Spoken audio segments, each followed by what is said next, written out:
Lions club Sujangarh व Shankara eye hospital के तत्वाधान जिला अंधता निवारण समिति तथा श्री कृष्ण स्वर्गीय सोहनी देवी सारडा कोलकाता के पुण्य स्मृति में उनके पुत्र गोपाल सारडा की आर्थिक सहयोग से 26 अगस्त को न्यू मैत्री भवन में 36वां नेत्र चिकित्सा शिविर संपन्न हुआ। नेत्र दान पंजीयन सफलतापूर्वक आयोजन किया गया। शिविर का शुभारंभ अतिथि के रूप में लॉयंस ट्रस्ट के सचिव एडवोकेट निरंजन सोनी, डॉक्टर सत्यनारायण बजाज, उद्योगपति विमल पाटनी, लॉयंस क्लब के जोन चेयरपर्सन प्रशांत पारिक द्वारा दीप प्रज्वलन के साथ शुरू किया गया। शंकरा हॉस्पिटल के जयपुर टीम द्वारा 110 रोगियों की जांच की। 30 रोगियों को मोतियाबिंद ऑपरेशन हेतु चयन किया गया। क्लब के सचिव देवेंद्र बेदी ने बताया कि शिविर में रोगियों को निःशुल्क दवाइयां, चश्मे वितरित किए गए। उन्होंने बताया कि शिविर का सफलतापूर्वक आयोजन शंकरा आई हॉस्पिटल की डॉक्टर प्रिया, अजीत कंवर, मोहम्मद शाहिद द्वारा किया गया। लगातार कैंप लगाया है कि शब्दों में क्या कहना है? देखिए, लायंस क्लब ने ये बीड़ा उठाया है लोगों को दृष्टि देने का। ये 36वां इनका कैंप है और आज तक इन्होंने हजारों लोगों को आंखों का इलाज करवा के दृष्टि प्रदान की है। इसमें सबसे महत्वपूर्ण काम है वो कमल जी तापड़िया का है। इन्होंने ये शुरुआत की थी वो लगातार 36वां ये कैंप है। मैं एक आपको दृष्टांत बताना चाहूंगा कि एक मेरा क्लाइंट है, वो एकदम आंखों से अंधा था। उसको मैंने राय दी कि भी लायंस क्लब की तरफ से ये आयोजन होता है और हर महीने के आखिरी बुधवार को कैंप लगता है, उसमें आप जाके दिखाओ। तो उसने यहाँ आके दिखाया और उसकी आंखें बिल्कुल सही होगी। अगली तारीख पेशी पर जो वो कोर्ट में आया तो उसके साथ कोई नहीं था, अकेला चल के आया था, जबकि हमेशा एक आदमी उसको पकड़ के लाते थे। तो मेरे पास बैठ के रोने लग गया। मैंने कहा, क्यों रो रहे हो भाई? कि आपने मेरे को आंखें दिलवा दी, अब मैं अपने बेटे पोते पुत्र वधू को आंखों से देख पा रहा हूँ। नहीं तो मैं सिर्फ हाथ लगा के देखता था, मुझे पता नहीं था वो गोरे थे या काले थे, लेकिन अब मैं अच्छी तरह देख रहा हूँ। तो ये एक बहुत ही महत्वपूर्ण है। कहा जाता है कि जहाँ सृष्टि है, जहाँ दृष्टि है वहीं सृष्टि है।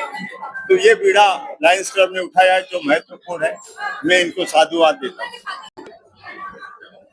आज ये लॉयंस क्लब द्वारा लगाया जा रहा 36वां नेत्र चिकित्सा शिविर है और हमारे एक बीड़ा उठाया है हमने, मोतियाबिंद मुक्त हमारा ये प्रांत हो।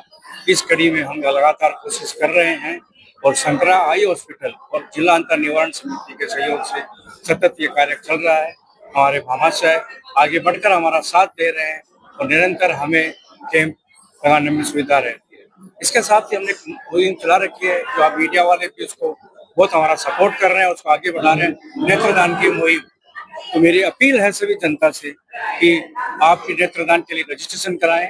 मरणोपरांत कॉर्निया का दान होता है, जिससे कम से कम 2 और अधिकतम 6 लोगों को नेत्र ज्योति मिल सकती है। तो इस मुहिम में सभी मेरा साथ दें और हमारे संरक्षण लॉयंस चैरिटेबल ट्रस्ट के सचिव अध्यक्ष निरंजन जी सोनी भाई साहब, इनका संरक्षण हमें प्राप्त है। हम सब मिलकर इस मुहिम को आगे बढ़ा रहे हैं। मीडिया का बहुत बहुत आभार, सभी जनता का आभार जो हमारा साथ दे रहे हैं। धन्यवाद। नन्ही बालिकाओं द्वारा पुलिस कर्मियों और अधिकारियों को राखी बांधने के लिए सुजानगढ़ की blooming mind English medium school Lohargada की नन्ही बालिकाओं ने कोतवाली थाना परिसर में पहुंचकर पुलिस कर्मियों को राखी बांधी और अधिकारियों को राखी बांधी। इस अवसर पर प्रिंसिपल प्रीति जांगीर ने बताया कि पुलिस कर्मियों के घर से दूर रखकर 24 घंटे अपनी ड्यूटी करते हैं, इसलिए हमारा फर्ज बनता है कि इनके लिए कलाइयों पर राखी बांधकर रक्षाबंधन पर्व मनाया जाए। इस दौरान बाल भारती इंटरनल विद्यालय के डायरेक्टर नौकर मुंडा, समाज सेवी दिनेश तंवर सहित अनेक पुलिसकर्मी मौजूद रहे। कोतवाली थाना परिसर का हम दृश्य दिखा रहे हैं, जहां आप देख सकते हैं नन्ही बालिकाओं द्वारा पुलिस कर्मियों अधिकारियों के हाथों पर राखी बांधकर रक्षाबंधन के पर्व पर ये रस्म निभाई जा रही है। सादगी तरीके से ये कार्यक्रम चला, जहां पे पुलिस कर्मियों को बालाजी महाराज की तस्वीर भेंट करके विद्यालय परिवार द्वारा शुभकामना प्रेषित की गई। सुजानगढ़ शहर की प्रसिद्ध ब्लूमिंग माइंड इंग्लिश मीडियम लोहारगाड़ा की बालिकाएं पुलिस कर्मियों के हाथों पर कलाइयों पर राखी बांधती हुई नजर आई। आप सभी को नमस्ते। आज राखी के पावन पर्व पर हम ब्लूमिंग माइंड स्कूल बाल भारती इंटरनल स्कूल की जो यूनिट है उस स्कूल से बच्चों को लेके आए हैं पुलिस थाना सुजानगढ़, जहाँ पे बच्चों द्वारा बच्चों द्वारा सभी अधिकारियों, पुलिस अधिकारियों और सभी समस्त इनके अधिकारीगण के साथ राखी सेलिब्रेट की गई। इससे बच्चों को सहयोग और प्रेम की भावना सीखने को मिलती है। धन्यवाद। सुपरवाइजर महिला अधिकारिता भर्ती 2018 पेपर लीक कांड 5 लाख में पेपर खरीदने वाला चूरू जिले का मनीराम सहारण गिरफ्तार। अब तक 13 सलाखों के पीछे मनीराम 10 वर्ष पूर्व रहा था ब्लॉक मेंबर, कांग्रेस पार्टी का सक्रिय सदस्य, पीसीसी चीफ गोविंद डोटासरा, पूर्व मुख्यमंत्री अशोक गहलोत, विधायक के साथ फोटो वायरल मनीराम सारण की। हम आपको बता दें, एसओजी ने कार्रवाई करते सुपरवाइजर महिला अधिकारिता परीक्षा 2028 में पेपर लीक मामले में बड़ी कार्रवाई करते हुए पेपर खरीदने वाले मुख्य आरोपी मनीराम सारण को गिरफ्तार कर लिया। आरोपी चूरू जिले के बिदासर तहसील के गांव कातर बड़ी थाना सांडवा का निवासी है। 10 वर्ष पूर्व कांग्रेस का ब्लॉक मेंबर रहा है, पार्टी में एक्टिव सदस्य रहा है। पूर्व मुख्यमंत्री अशोक गहलोत, पीसीसी चीफ गोविंद डोटासरा, विधायक तुषाराम गोतरा, विधायक मनोज मेघवाल, सांसद राहुल कस्बा, हनुमान बेनीवाल के साथ नजदीकी फोटो सोशल मीडिया में वायरल है। जांच में सामने आया कि आरोपी कुख्यात तुलसाराम कालियर निवासी रामपुर देवानी 5 लाख रुपए में पेपर खरीदा था। ब्लूटूथ डिवाइस के जरिए परीक्षा में नकल करवाई थी। 6 जनवरी 2019 को आयोजित इस भर्ती निकाय चुनाव 2026 से पहले दिन 2 नामांकन दाखिल हुए। वार्ड नंबर 2 की भाजपा प्रत्याशी के रूप में जुलूस के साथ पहुंची उपखंड कार्यालय। 3 बजे के बाद देरी से पहुंचने से नामांकन फार्म दाखिल नहीं कर पाई। वहीं चेहरे पे निराशा देखी गई। वहीं आपको बता दें कि सुजानगढ़ नगर परिषद में 2026 चुनाव नगर परिषद में 400 से ज्यादा लोगों ने नगर परिषद से एनओसी प्राप्त की है। चुनावी प्रक्रिया 31 तक जारी रहेगी। वहीं आपको बता दें, बड़ी संख्या में एक समर्थक पहुंचे भाजपा नेता सतीश सांसी के साथ। वहीं आपको दिखा रहे हैं सुजानगढ़ उपखंड कार्यालय का, जहाँ पे उपखंड कार्यालय के बाहर जिंदाबाद के नारे लगाते हुए दिखाई दिए समर्थक के सतीश सांसी के। और वहीं दूसरी ओर बात करें, उपखंड कार्यालय के निर्वाचन विभाग द्वारा सुरक्षा बढ़ाई गई है। वहीं गुरुवार तक टिकट के लिए भारतीय जनता पार्टी की तरफ से 230 आवेदन प्राप्त हो चुके हैं पार्टी कार्यालय में।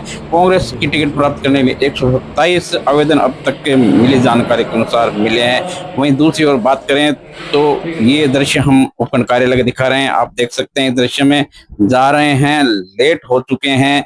3 बजे बाद फॉर्म भरने के लिए पहुंची प्रत्याशी, जहाँ पे उपखंड कार्यालय में दिखाई दे रहा है ये दृश्य आपको। और लेट पहुंचने की वजह से नामांकन दाखिल नहीं कर पाई, निराश होकर लौटना पड़ा। भाजपा नेता को नामांकन दाखिल करने से वंचित रहे। इस दौरान बताया, हमने रैली निकाली है और हम है ना अगले वर्किंग डे में पर्चा दे देंगे। कर दिया है, कितने मजबूत दावेदारी है और जीत को लेकर कितने आश्वस्त हैं, किस तरह से आप लोगों को हुजूम लेकर पहुंचे? सबसे पहले तो मेरे साथ मेरे वार्डवासी आए हैं तथा पत्रकार महोदय, मैं आप सबका धन्यवाद करता हूं, आभार व्यक्त करता हूं। और मेरा दावा 100% मजबूत है और मुझे विश्वास है कि जिस वार्ड ने मुझे ये जिम्मेदारी देने का प्रयास किया है तो उसके द्वारा मैं बखूबी इनके जो विश्वास है उस पर खरा उतरूंगा और 100% दावा है और हम जीत निश्चित तय करेंगे और रिकॉर्ड तोड़ जीत निश्चित होगी। क्या आपने जो फॉर्म भरा है? हाँ जी, मुद्दे क्या रहेंगे? हमारे मुद्दे रहेंगे कि हमारे पास जो मंदिर और घर है उनके पास नगर परिषद द्वारा बहुत बुरी तरीके से हमारे साथ सौतेला व्यवहार किया गया है। तो मेरा मुख्य मुद्दा ये रहेगा कि हमारे घरों के पास जो गंदगी है उस गंदगी को हटाना मेरा मुख्य प्रयास रहेगा। और उसके बाद जो हमारी मूलभूत सुविधाएं हैं जिसके लिए हम दर दर भटके हैं, तो हम चाहते हैं कि हमारे ये प्रतिनिधित्व के द्वारा वो आवाज वहाँ रखी जाए और जोर शोर से हम वहाँ की वो आवाज उठाएंगे। क्योंकि हमारे पास जब कोई पावर नहीं था उसके बाद भी हमने लोगों की आवाज बुलंद करने का कार्य किया है, लेकिन वार्ड वासियों ने मेरे को भरोसा किया है जिसमें सर्व समाज का मेरे को साथ मिल रहा है। मैं सांसी समाज से होने के बावजूद मेरे को कभी ये फील नहीं हुआ कि मैं सांसी समाज से हूँ, क्योंकि मेरे को सर्व समाज का साथ मिला है और इसी तरीके से सबका साथ बना रहेगा। और इस साथ को लेके मैं ये जो दावे है वो पूरे करूंगा, ये वादे पूरे करूंगा। आपने क्या कौन सी पार्टी से दावेदारी की है कि आप किस तरह से चुनाव लड़ने वाले हैं? मैंने भाजपा से दावेदारी की है और मुझे विश्वास है कि संगठन मेरे पे विश्वास करेगा और उसके द्वारा हम जीत हासिल करेंगे। चूरू जिले के बलारसर तवरान में रक्षाबंधन में बहन सोनू कंवर की आंखें उस समय नम होगी जब अपने शहीद भाई कमल सिंह तंवर की प्रतिमा पर राखी बांधने पहुंची। इसके बाद बहन ने राखी बांधने और अपने भाई की शहादत पर गर्व करते हुए सीमा पर तैनात फौजी भाइयों को सलामती के लिए दुआ मांगी।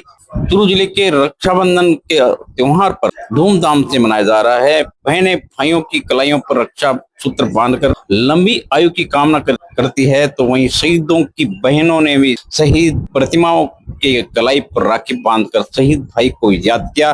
सरहद पर तैनात फौजी भाइयों की सलामती दुआ की मांग की। देश में सर्वाधिक शहीद सैनिक देने वाली शेखावटी अंचल की शहीदों की बहनों के लिए आज उनके भाई अमर अजर है और शहीदों की बहनें अपने भाई की आदम प्रतिमा पर कलाइयों पर राखी बांधकर रक्षाबंधन मना रही है। बालासर तंवरा के शहीद कमल सिंह तंवर की बहन सोनू कंवर ने शहीद प्रतिमा पर पहुंचकर रक्षाबंधन मनाया। सीमा पर तैनात फौजियों की सलामती की दुआ मांगी। शहीद की बहन सोनू कंवर ने शहीद भाई कमल सिंह की प्रतिमा कलाई राखी बांधकर रक्षाबंधन मनाया।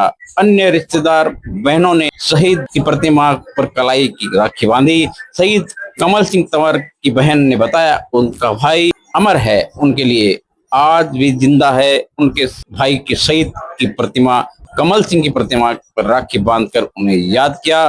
साथ ही सीमा पर तैनात फौजी भाइयों की सलामती की दुआ मांगी। भाई की कुर्बानी पर आज भी नाज है बहन को। बहन की आंखों में भाई की प्रतिमा को देखकर आंसू छलक पड़े और शहीद की बहन को बात का गर्व है कि उसके भाई ने देश की रक्षा के लिए प्राणों की आहुति दी। वह देश की करोड़ों बहनों का भाई इकलौता था जिन्होंने रक्षा करते हुए अपने प्राणों की आहुति दी। अपने भाई की कुर्बानी पर नाज है। रक्षाबंधन पर याद करती है। रक्षाबंधन के पर्व पर सभी शहीदों को बहनों की प्रतिमाओं पर कलाई बांधकर रक्षाबंधन त्योहार मनाया जाता है। सरहद पर तैनात फौजी भाइयों की सलामती की दुआ मांगी। चूरू स्थित बालसरा तंवरान के सैनिक कमल सिंह तंवर 68 आर्मर्ड रेजिमेंट 14 अप्रैल 2024 को वीरगति को प्राप्त हो गए थे। शहीद कमल पिता रतन सिंह ने बताया कि 22 वर्ष की उम्र में कमल सिंह ने अपने देश के लिए प्राणों की आहुति दे दी थी। 13 दिसंबर 2019 में सेना में भर्ती कमल सिंह अंतिम समय जम्मू कश्मीर में कालचक में तैनात थे। जवान कमल सिंह काफी मिलनसार धनी व्यक्ति थे और मेहनतकश व्यक्तित्व के धनी थे। कमल सिंह के पिता ने बताया कमल बचपन से ही फौज में जाने के इच्छुक थे। अविवाहित थे। माता पिता के 2 भाइयों के 2 बहनों में कमल सिंह दूसरे नंबर थे। छोटी बहन एक है। इस दौरान हम आपको ये दृश्य दिखा रहे हैं। इस दृश्य में रक्षाबंधन के पर्व पर शहीद कमल सिंह तंवर के रक्षाबंधन पर्व पर बहन राखी बांधती हुई क्या कहती है। मैं रक्षाबंधन पर राखी बांधने के लिए आई हूँ। मेरे भाई आज भी जिंदा है मेरे लिए। देश के लिए शहीद हुआ है, वो देश के लिए कुर्बान हुआ है। मेरे इस चीज का गर्व है। जितने भी भाई बॉर्डर पर सेवा कर रहे हैं उनके लिए, उनकी सलामती के लिए मैंने मेरे भाई को राखी बांधी है। इस चीज का मुझे गर्व है। मेरा भाई देश के लिए शहीद हुआ है, पर वो मेरे दिल में आज भी जिंदा है मेरा भाई मेरे लिए।